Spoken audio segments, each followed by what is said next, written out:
ওবায়দুল কাদেরকে হন্যে হয়ে খুঁজছেন পলাতক আওয়ামী লীগ নেতারা। আওয়ামী লীগের সাধারণ সম্পাদক ওবায়দুল কাদের গত শুক্রবার শেষ রাতে অবৈধ পথে ভারতে পালিয়েছেন বলে নতুনভাবে গুঞ্জন ছড়িয়েছে। গুঞ্জনের পরে ভারতে থাকা আওয়ামী লীগ নেতারা হন্যে হয়ে খুঁজছেন তাকে।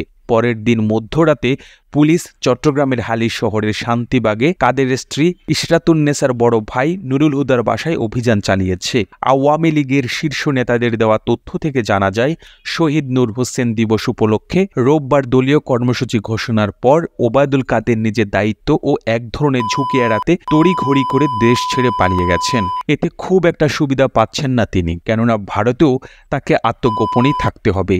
দেশে আগে থেকে আত্মগোপনে থাকা আওয়ামী লীগ নেতাদের রোষানল থেকে বাঁচতে সাবেক সড়ক পরিবহন ও সেতুমন্ত্রী ভারতে লুকিয়ে আছেন বলে অনেকেই জানিয়েছেন।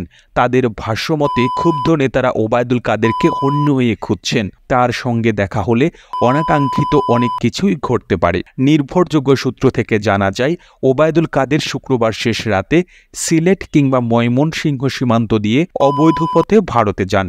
পাসপোর্ট ছাড়া বিমানে দেশ ছাড়ার সুযোগ না থাকায় তাকে শুক্র ও শনিবার সীমান্ত এলাকায় অবস্থান করতে হয়েছে। পরে ভারতের সংশ্লিষ্ট কর্তৃপক্ষের কাছ থেকে বিশেষ অনুমতি নিয়ে রোববার ভারতের অভ্যন্তরীণ পথে চলাচলকারী বিমানে করে তিনি কলকাতায় যান। স্ত্রী ইশরাতুন্নেসা তার সঙ্গে নেই। ভারতে যাওয়ার আগে ওবায়দুল কাদের আগস্টের তৃতীয় সপ্তাহের দিকে রাজধানীর গুলশান থেকে যশোরে যান।